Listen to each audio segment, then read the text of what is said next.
and girls, it's Mrs. Strazis. Today we're going to read Bunny's Book Club with permission from Scholastic Incorporated. The author of this book is Annie Silvestro, and the illustrator is Tatiana May West. What are the characters doing on the cover of the book? Well, it looks like most of them are reading books. It also looks like Bunny just finished painting a sign, which just happens to be our title, Bunny's Book Club.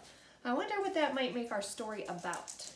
Yeah, I think it might be about reading different books. And then look, in the back cover, Bunny is holding lots of books on his head with a flashlight. While we're reading our book today, we're going to ponder and predict what's going to happen throughout our story. To do that, we're going to make sure we're looking at the pictures and listening really good for the words of our story. Bunny's Book Club.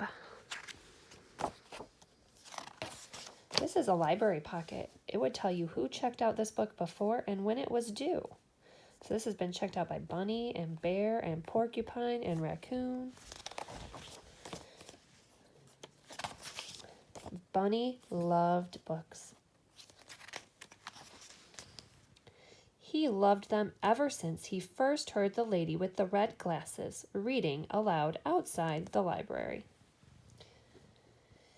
As he listened, Bunny imagined himself climbing mountains, captaining a ship, ruling a kingdom. There's some very beautiful illustrations. But when summer ended, story time moved back inside. Bunny wasn't sure if animals were allowed in the library, but Bunny was sure he couldn't live without books.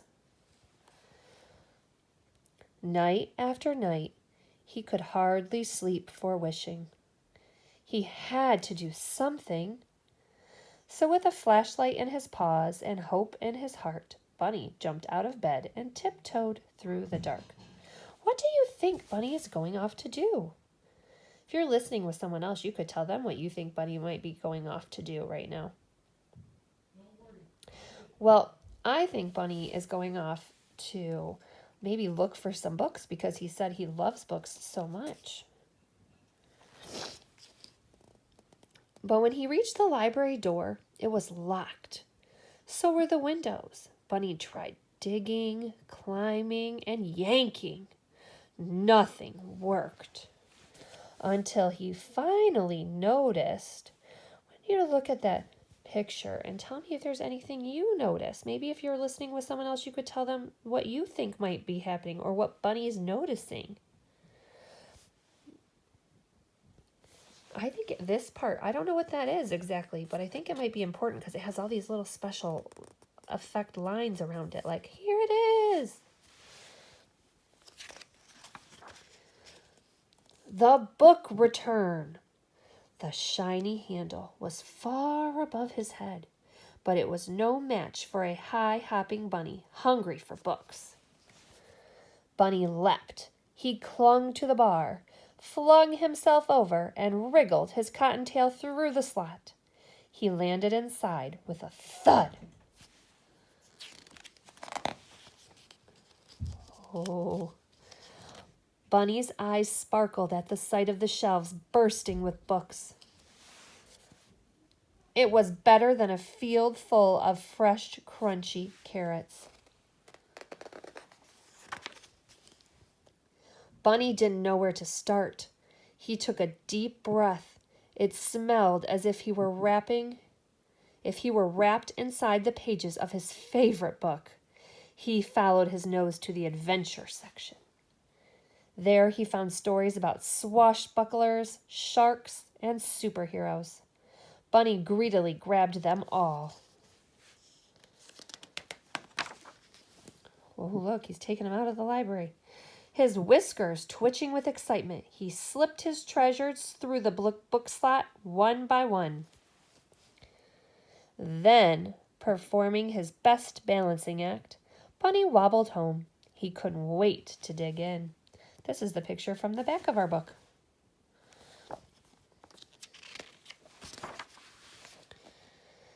And so Bunny returned to the library each night. He searched and sneaked, then scurried back to read. Soon his home was more books than burrows. Then one evening a loud knock startled Bunny. He closed his book and opened the door. "Where have you been?" asked Porcupine. "Reading," said Bunny. "Why?" said Porcupine. Bunny's eyes popped open wide. "Why?" he sputtered. "Have you ever been to the library?" It was time for Bunny to let Porcupine in on his secret.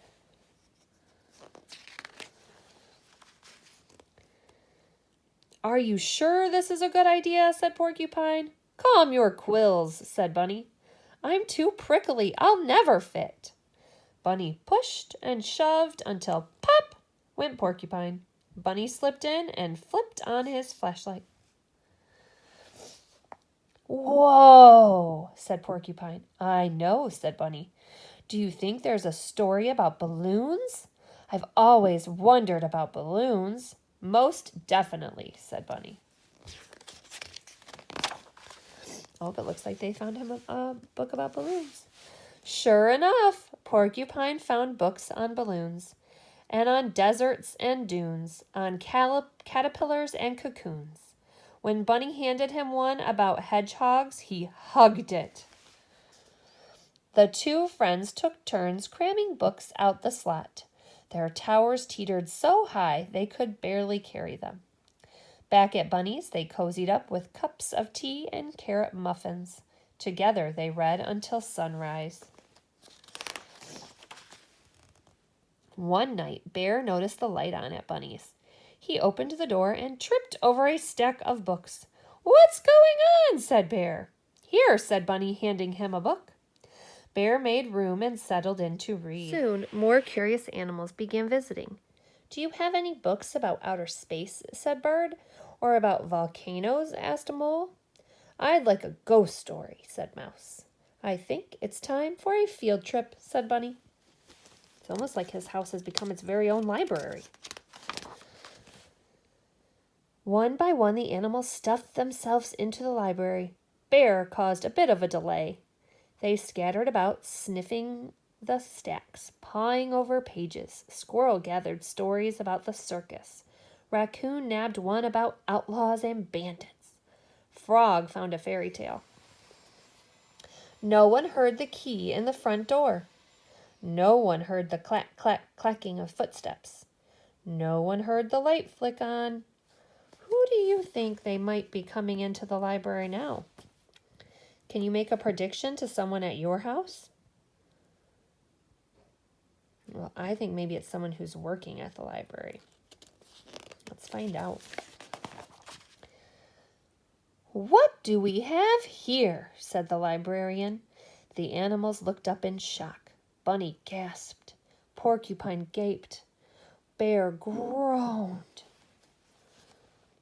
"Follow me," she said. The animals marched slowly behind her. "We're done for," whispered Porcupine.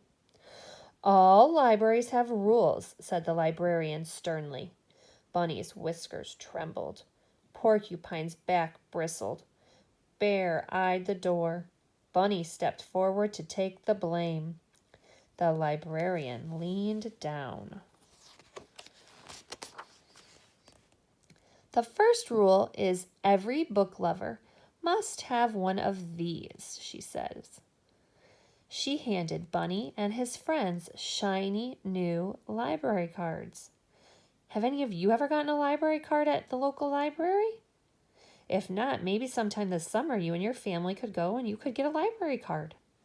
"Now you may borrow books," she said, smiling, "as long as you return them, of course." Bunny couldn't believe his ears. They could keep coming to the library? He beamed at his fellow readers, then bounced to the shelves. He picked the perfect book, and he proudly checked out his very first official selection for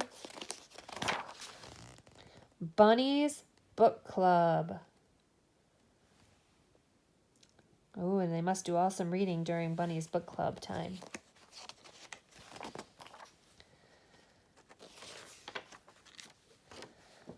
The end. While we were reading today, we looked at the pictures and we were able to make predictions about what was going to happen throughout the story. We paused, we predicted. Some of you did some sharing with people at your house. So we looked at the pictures and the words to help us make some predictions. Do you ever know anyone who's been in a book club? Why do you think people join book clubs? I think people join book clubs so that they can have someone to talk to about the books that they're reading and that things they really enjoy. Maybe their passion is reading. So today your activity is going to be to draw a poster for your own book club. And maybe you can draw a couple books that you would like to recommend during your book club time. Maybe some topics that you want to cover. Next week, boys and girls.